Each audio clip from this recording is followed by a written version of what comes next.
So this was back around July of 2020. And at the time I'd been dating this girl. We had been dating for about 2 months at the time. And for the first like 2 months, this was back whenever I was still a total degenerate. So I was still like effing around and playing hard to get and like not wanting to commit. And this is going to be probably like the cringiest story that I tell on this YouTube channel. This girl had dinner plans with a friend and she had told me about, hey, you know, tonight I'm going to be going and hanging out with one of my friends. We're going to get dinner together and then you and I can hang out after. And for context, I had dated a lot of very low quality women while I was in college. A lot of like toxic relationships, both on the girl's side and definitely on my side as well, where the girl would cheat on me or I would be deceptive or even sometimes like I would fall into sexual immorality. Not like cheating on the girl, but like we'd be in a break period and then I'd go and do something. But just a lot of really, really toxic relationships. A lot of fighting, a lot of arguing, and absolutely no trust. I want you to keep that in mind, and it's gonna make like the story that I'm about to tell you actually make sense. She hangs out with her friend. This girl ends up going and getting dinner with a friend, but she didn't tell me a lot of the details. She didn't really tell me like who she was going to be eating with or for how long or where she was going to go. I didn't really have like a lot of clarity on that. And me being the overthinking,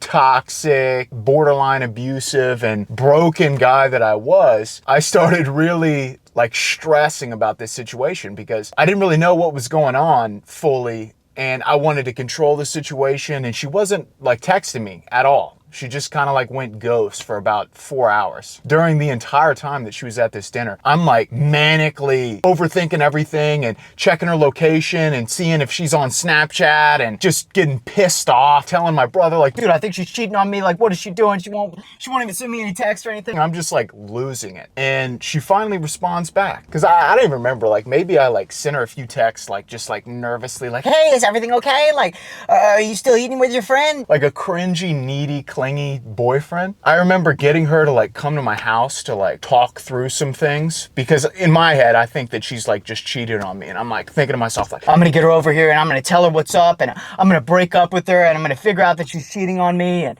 she's gonna tell me everything. And I remember we literally sat in her car for probably 2 hours. And up until that point, I hadn't let any of like my crazy side out. I'd played it cool. Like I'm the frat, like D-bag guy. I can get any girl that I want. I don't need to open up to this girl. I finally ended up just like breaking after the 2-month hiatus of me not showing any real emotion to this girl. And I'm like, you need to show me who you've been texting, and I know you just cheated on me, and who are you with? And I remember just like making her go through her whole phone and like show me who she was texting, who she followed on Instagram, who she had been Snapchatting recently, and I'm just like manically going through her whole phone like a crazy person. And after about 15 minutes of going through every like little crevice on her phone to try and find any dirt that I could possibly find on her to make sure that she was cheating on me, I found absolutely nothing. No evidence of her cheating on me, no evidence of her doing anything to break my trust or to harm the relationship in any way at all. She was completely clean. And I just remember thinking to myself, I'm a crazy guy. Like, I need some help. And even like after seeing all the evidence that she wasn't cheating on me, I still thought like, she must have deleted all of it. Like, there's absolutely no way that she wasn't cheating on me for the last 2 hours. And that same level of like distrust and trying to control every aspect of the relationship continued on for about 6 months. I think we dated for 8 or 9 months, and it was not a good relationship at all. And all throughout the relationship, that same level of like me wanting to control everything and me wanting to make sure that she wasn't cheating on me just continued. Like I remember so many times of her trying to go out like with her friends or trying to go and spend time with her family or going on family vacation where I would just be sitting around because I had no like purpose or nothing going on for myself. Like the relationship was my purpose. And I would just be thinking about like her and her cheating on me and her lying to me and me trying to catch her in lies and me trying to tell her she needed to stay texting me all day. And if an hour went by and she wasn't texting me, I would start getting all nervous and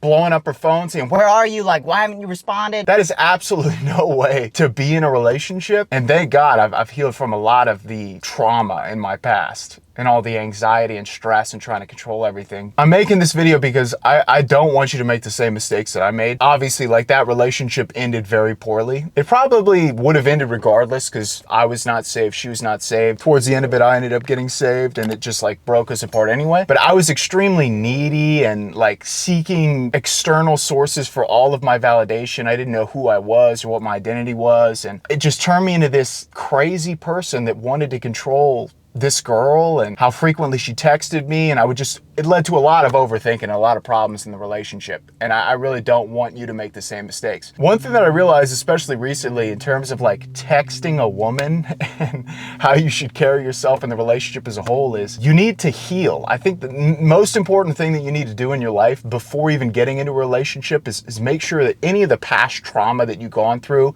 either from your dad or your family or past relationships with girls cheating on you or lying to you or whatever, you have to heal from all of that before you even get into a relationship. You shouldn't be watching videos about how to text a girl if you have not healed from that past trauma. You shouldn't even be thinking about getting into a relationship.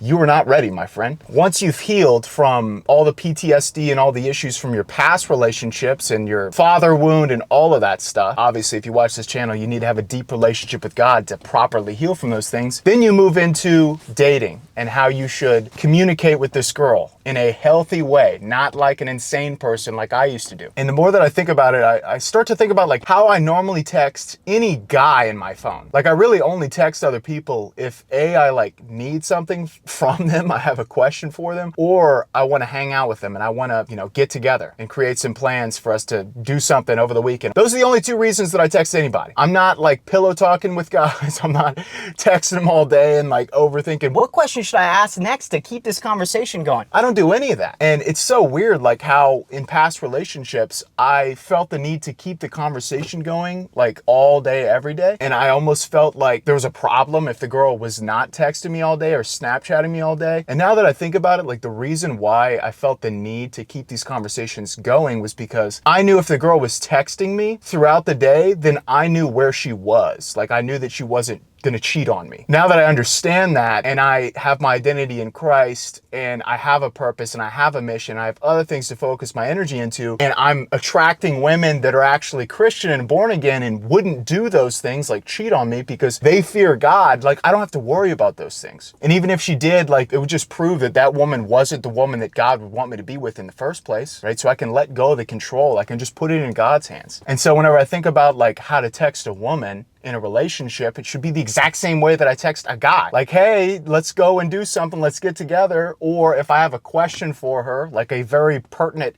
important question that needs to be answered, I can ask her. But I don't need to play the texting buddy game. Hey, like, what are you up to? It's been an hour and you haven't responded back. Like, what's up? I don't need to do that anymore. I just need to do me and focus on what God's calling me to do in my day-to-day life, whether it's work or making these YouTube videos or building the business or evangelizing, whatever that looks like. I can focus on those things. Whenever I want to hang out with the girl that I'm dating, I just text her, right? And I'm not dating anybody at this moment, but in the future, like especially whenever I do start dating women more seriously, that's exactly how I'm going to handle like the texting and the dating part of that relationship. If I want to hang out with you, I'll text you, I'll plan out the date or whatever, we'll get together and that's it. We're not going to play like texting buddy game up until the very moment of us hanging out. I have no need to do that. Most importantly, you need to realize that you shouldn't be overthinking what you should text the girl or how frequently you should text the girl, or if you're sending too many messages. Like if you're having those kind of thoughts, that should tell you that you're not doing enough in terms of like fulfilling the calling